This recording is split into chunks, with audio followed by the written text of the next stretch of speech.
All right, welcome to episode 2 of Half Awake, Fully Caffeinated.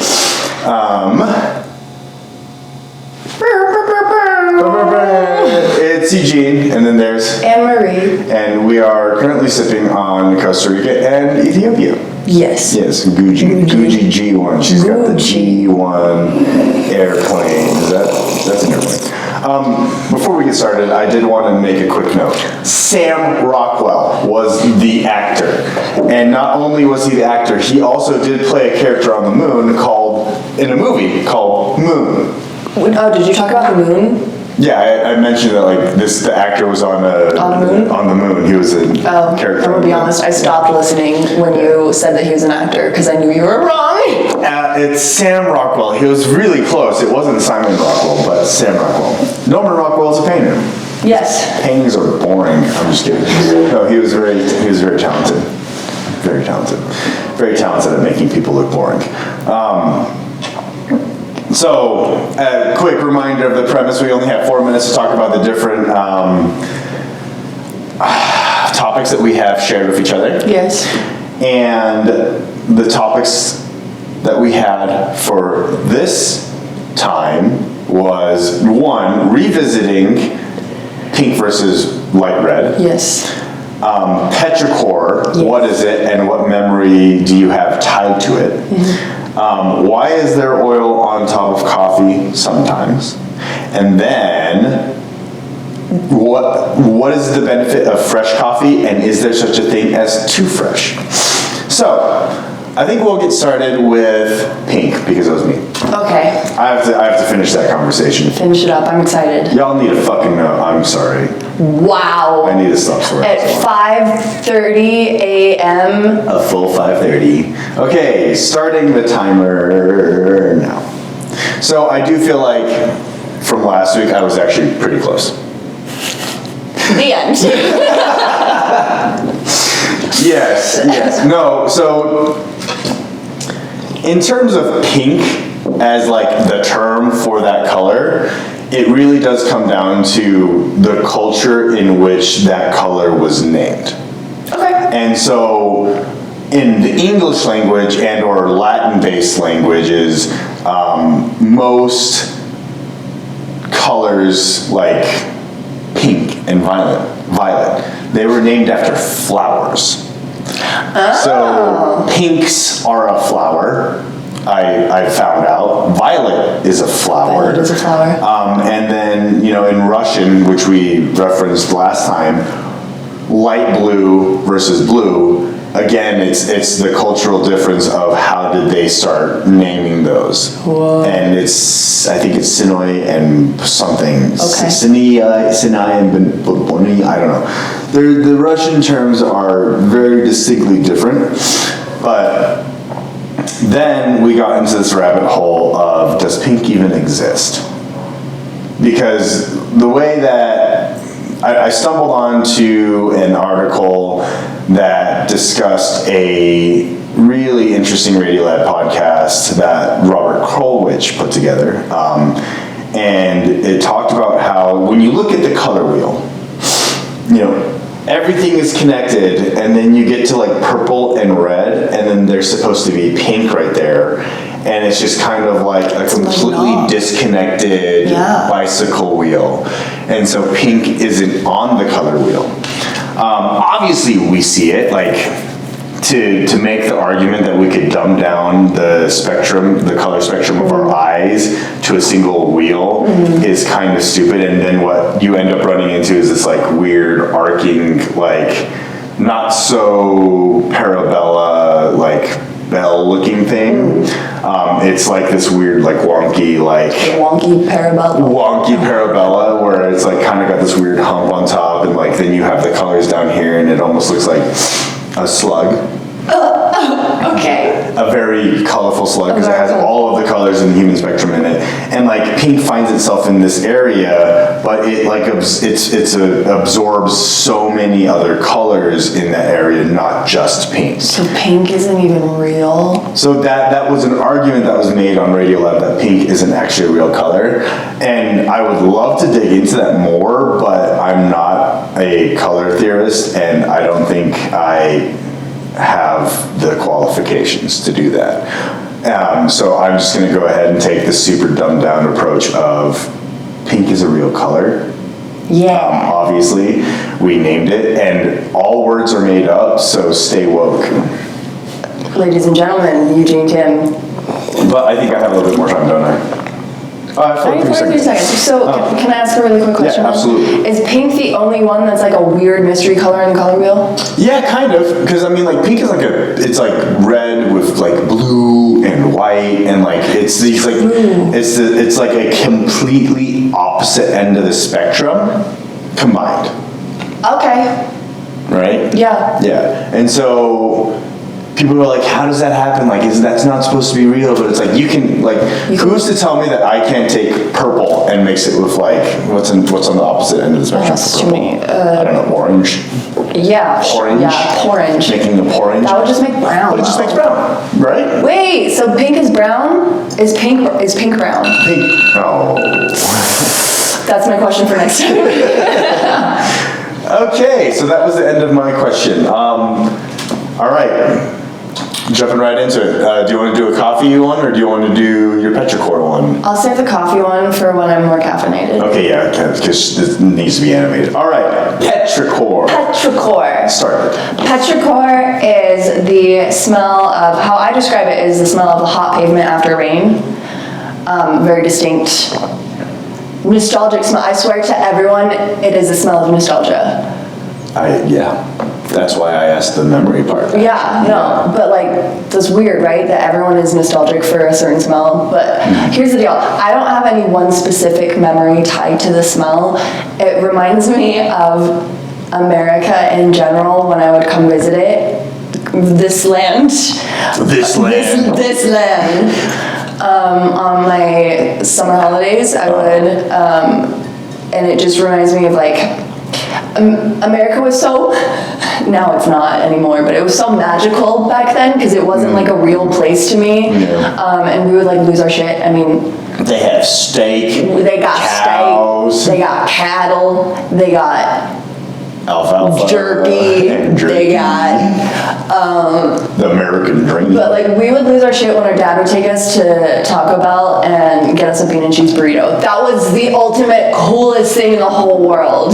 Taco Bell for bean and cheese burrito. Yeah, that is how much of You were fed sawdust as a child. of a not real place America was. So just like yeah, it reminds me of that, and then the like lagoon and like visiting my family and seeing my favorite cousins and things like that. So it almost sounds like none of the memories that you have are actually related to the smell of rain. No, it just smells like America. Smells like America Smells to me. like America. Well, that's actually, I mean, that's a pretty nice, like, connection. Right? I feel like. Yeah, it's not a specific memory. It's almost just like a happy nostalgia of like what America was, and also probably like what everything was as a kid. Yeah. Because like when you were a kid, everything was magical. Everything, including McDonald's, which exactly. Yeah. Oh my God, Carl's Jr. with their star. the star. They had star-shaped things, right? Like star. What? Carl's Jr. didn't have like star-shaped potatoes We'll come or back nuggets. to that later. We'll have to talk about that because I think that's an interesting thing. That's a memory that you have because all I remember is that their logo is a star. But I do want to come back to the definition of Petrichor.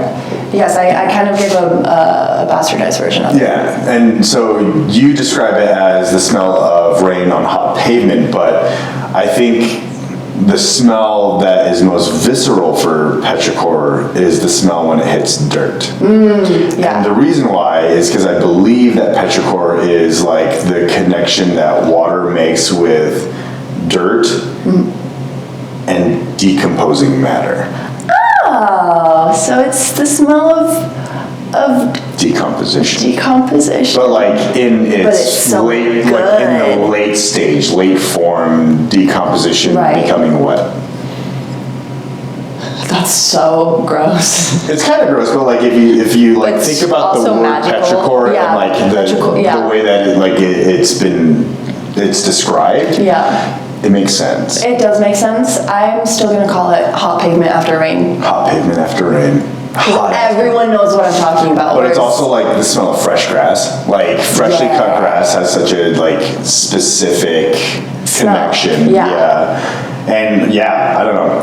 Anyways, next time you guys are out there smelling hot pavement, smelling petrichor, think about your memories and share it with us. You know, maybe if you have a fun memory that you want to send us that's not just like America. Yeah, do that, because I think it'd be really nice. Do you have any? Oh, never mind. Sorry. Sorry, y'all. 4 minutes is all we get. All right. Oil on coffee. Oil on coffee. So this one is going to be kind of unsatisfactory, but then also satisfactory at the same time. So coffee at all times has oil in it. The biggest fatty acid that comes out of coffee is linoleic.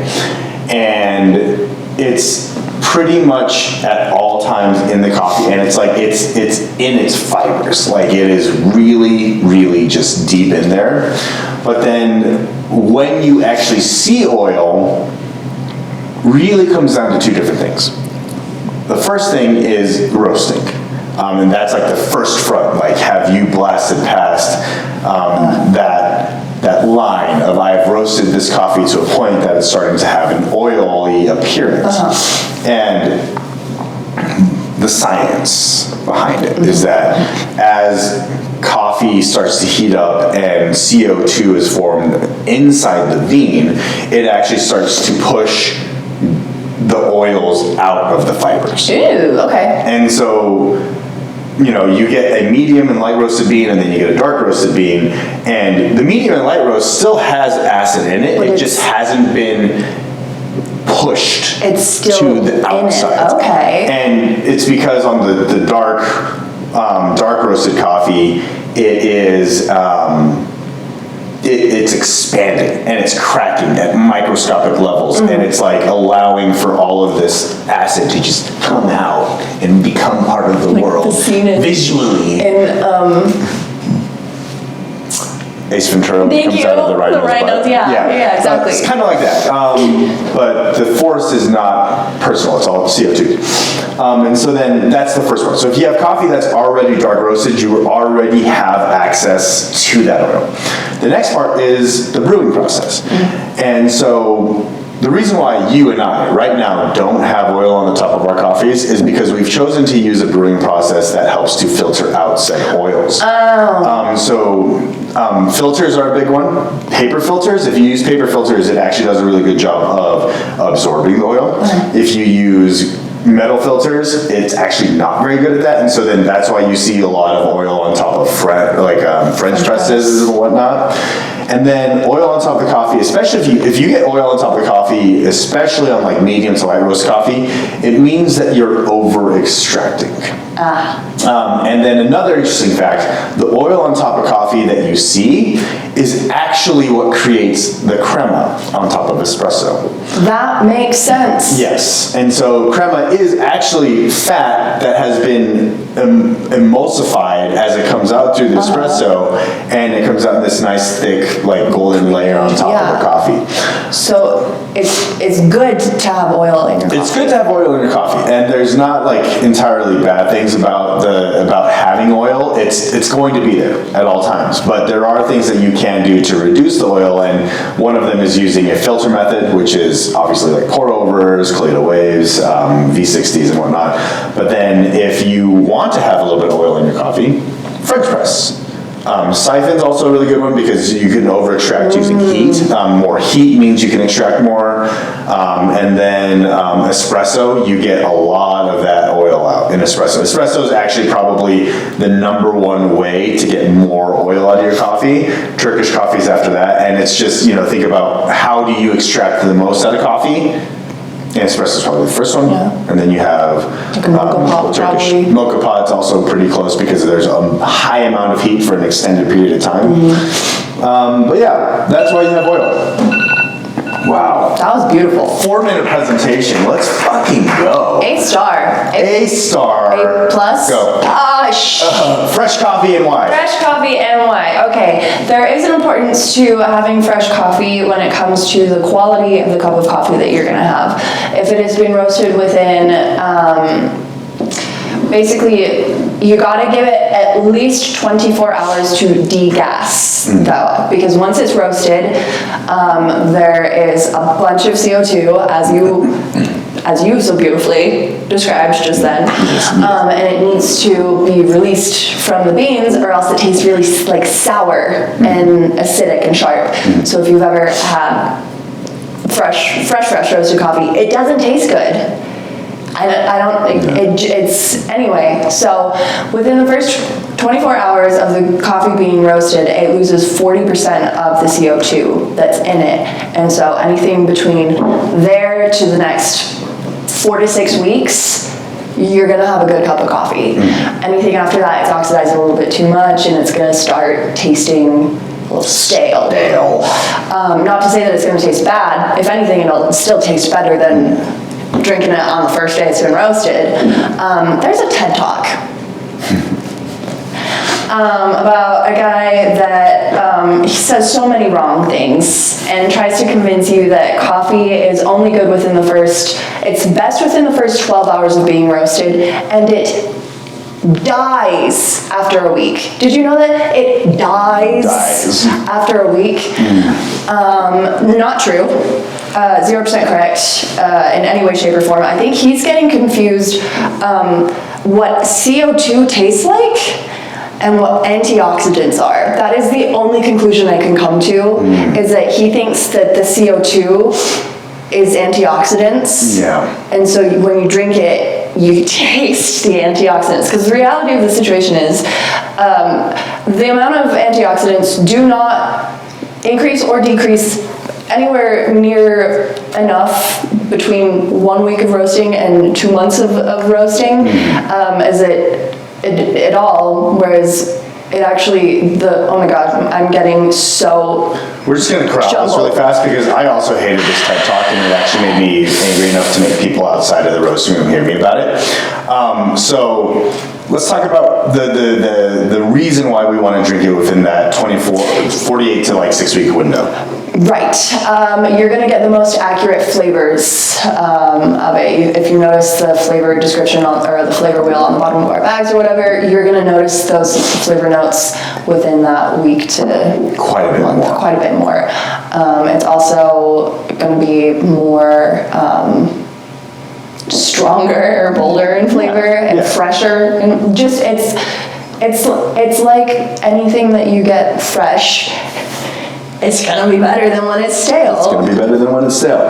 As a quick note, we're not telling any of you guys that you're wrong. Yeah. We are saying subjectively, in like a group analysis, like again, we're back to the parabella, there's a middle area of like when coffee tastes good, but subjectively there's people that are outliers. There's the dumbass on TED Talk, and then there's the other people, but I'm just kidding, he's not a dumbass.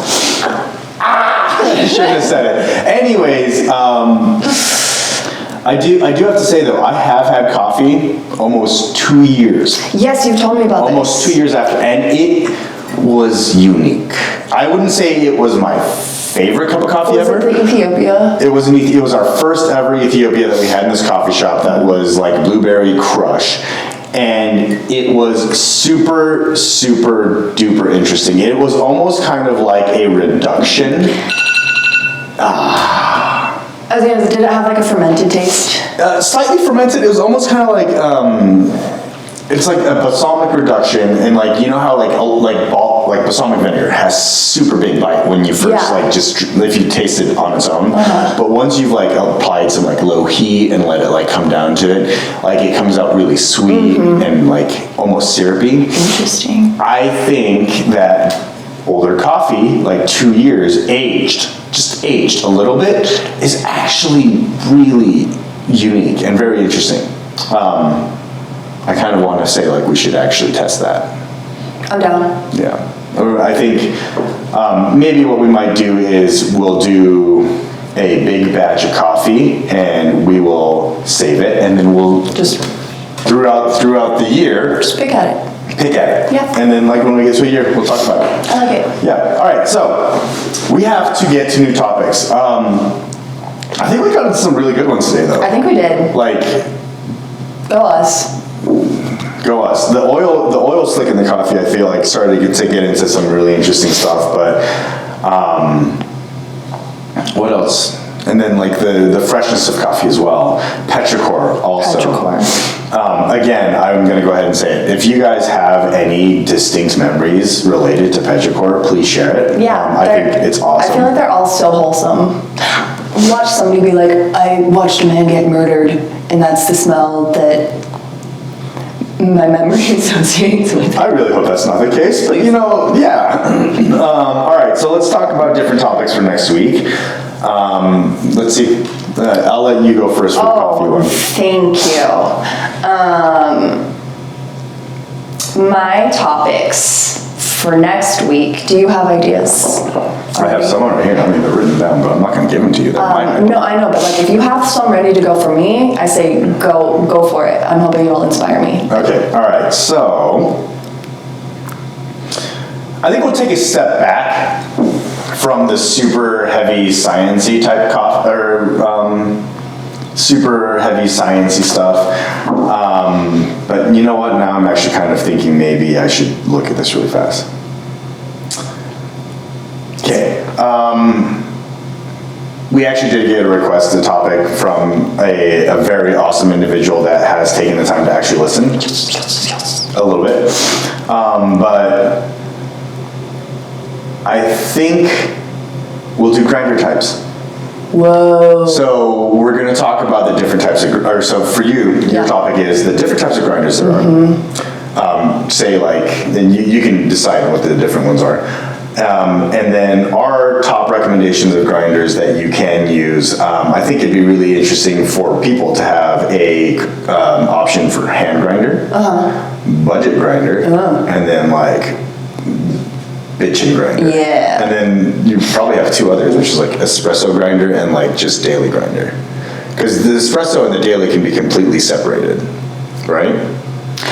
Why did you choose this configuration of Because fingers? this is how I started. Okay.